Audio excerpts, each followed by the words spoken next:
What's up everyone, it's Shane from Maximum Quality Content here, and today I want to talk about something that really pissed me off.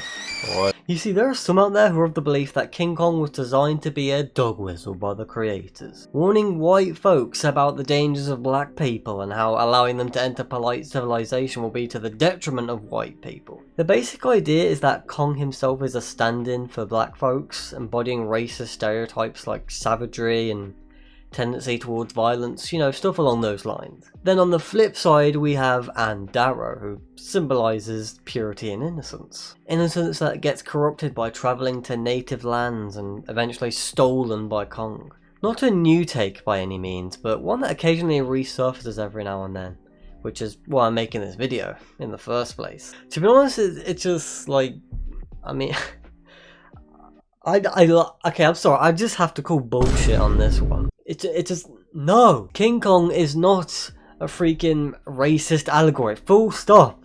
That's it. It's all said and done. Video over. Have some more chicken. Have some more pie. Have some. Sure, I'm willing to concede that there's a lot of, you know, let's just say yikes themes that reflect the attitude of the 1930s and age the film poorly in a politically correct sense. Like, for instance, the pretty damn obvious sexism in the movie, with Anne embodying just about every stereotype you'd imagine a woman would have during that time period. Not to mention all the men constantly ragging on her, and how she even ends up falling in love with one of them. And while I don't believe the movie to be a racist allegory, like I said, there are definitely some racist-y undertones, if that's even a word. It's not, but it is now. Which is especially apparent with Charlie the Cook and the crude depiction of natives in the film. Something that was all too common in old monster movies, it seems. However, all of those aspects are due to being a product of its time. They age the original King Kong, yeah, but they don't ruin it. And they certainly don't make the whole film a racist allegory. First of all, this theory almost completely falls apart due to one element about Kong, and that's the fact that he's not a total savage. Even in the first film he's portrayed to have some semblance of sympathy, and this character trait would later evolve in future movies to become more of a primary focus, to then eventually being a full-on hero in the Monsterverse. Kong in the 1933 film isn't inherently evil because he was minding his own business on Skull Island. If no one had disturbed him, then the events of the first movie wouldn't have happened. Granted, the natives were offering human sacrifices, which he accepted, but at the same time it's just an ancient native tradition that's most likely unnecessary and definitely not Kong's doing. I mean, they have to actively summon Kong in order for him to show up and accept the sacrifice to begin with, implying that he wouldn't have bothered showing up before that. Also, let's not forget that the only reason Kong ends up in New York is because they yeeted gas bombs at his ass, taking him by force, and once there put on display for the brainless masses to gawk at him while the press flashed lights in his face. Is it any wonder why this dude went on a rampage? However, the most we feel for Kong is during the ending, where he tries to get away from everyone thinking they're gonna harm both him and the girl, only to be gunned down for his efforts. It's meant to be purely spectacle, but the more you think about it, the worse it gets. Look, the point I'm making is that if the movie were in fact a racist allegory, or an allegory for racism, why the smoke and mirrors? Why all the supposed dog whistling and hint dropping? It's not like the movie was released in the late 2000s, this is 1933 we're talking about here. 18 years prior, the most racist film ever made dropped. The Birth of a Nation. You know, the film credited for reviving the KKK and causing significant damage to the African American community. Oh, okay, I get it. Is 18 years too long? Okay.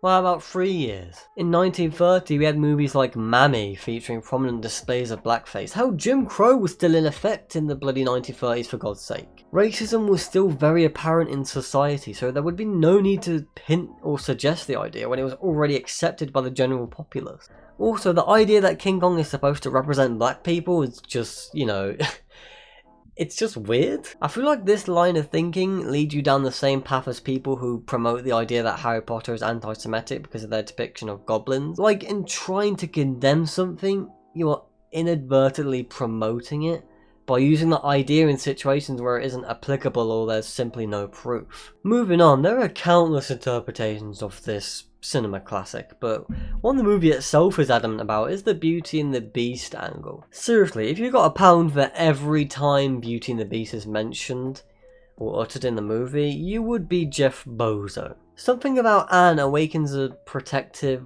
or, sort of paternal instinct in Kong, making him act in the manner of a guardian, ending up in situations he would normally never be in if he didn't have the desire to, at least in his eyes, protect Anne, which ultimately leads to his demise. And the famous quote at the end of the film, "It wasn't airplanes, it was beauty that killed the beast." Okay, yeah, I can't do an American accent, but bear with me, okay? There's a lot more evidence to support the Beauty and the Beast concept as opposed to the racism analog, which feels like someone pulled it out of their ass. Think about it like this, okay? In order to believe this theory, you have to take a lot of things on faith. Like the fact that King Kong is supposed to represent black people, which I mentioned earlier. Plus, the analog being forced in this instance doesn't even matter, as the directors have denied any and all potential allegories. Director Merian Cooper, to be specific, was fascinated by gorillas at a young age, and got the idea of making a movie about them during a shoot in Africa. The best part is that the ending was entirely thought up on a whim, as he looked up and imagined a gorilla on top of the Empire State Building. Yes, the literal origin of Kong is that monkey cool. Big monkey in the city, really cool. Make a movie about monkey cause monkey cool. To be honest, mad respect, okay? Mad respect. Just making a movie because it would be cool to make it is just peak filmmaking. Listen, I don't want to send the wrong message here. Analysing and critiquing movies is an essential part of engaging with film and media as a whole, for that matter.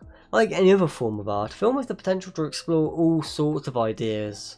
Analysing them further than what you see on the surface can make your time watching whichever flick 10 times more fruitful and informative. On top of that, it's just fucking fun, alright? I wouldn't have a channel if I thought otherwise. The problem arises when you insert meanings or agendas in media which provably doesn't purport those things, and then gaslighting people into believing your bizarre horse crap by connecting dots that make some sense, but then reaching a bizarre nonsensical conclusion. It's the same level of ineptitude as conspiracy theorists. Correlation doesn't equal causation, and the fact that you actually try and smear something that's just promote a false idea or personal agenda is just like, it's just bullshit. It's just BS, okay?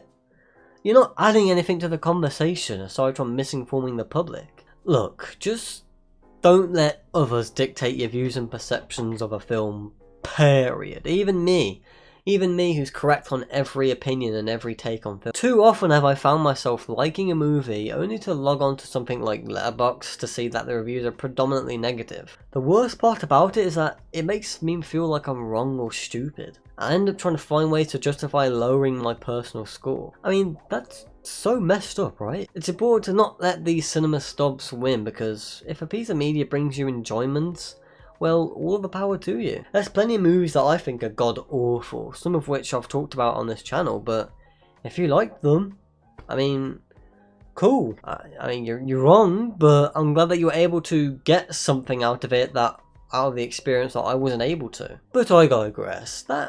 That's mainly in regards to reviews and broad consensuses on a given film. It gets worse when you get into the nitty-gritty details such as this, because as soon as you disagree with someone's interpretation of a film, they screech, "Media literacy is dead! Media literacy is dead!" Let's be honest, half the people preaching about media literacy have more than likely lifted their takes from some pretentious video essayist on YouTube. At the end of the day, walking away from the 1933 classic King Kong with the opinion that it's a racist allegory is not media literacy, it's media ignorance. With that being said, that's all I have to say about King Kong and this allegory business. Like if you liked, dislike if you disliked, subscribe for more quality content, and I'll see you guys next time. Have some more chicken. Have some more pie. Have some more chicken. Have some more pie. Have some more chicken. Have some more pie. It doesn't matter if it's boiled or fried. Have some more chicken. Have some more pie. Have some more chicken. Have some more pie. Have some more chicken. Have some more pie. It doesn't matter if it's boiled or fried.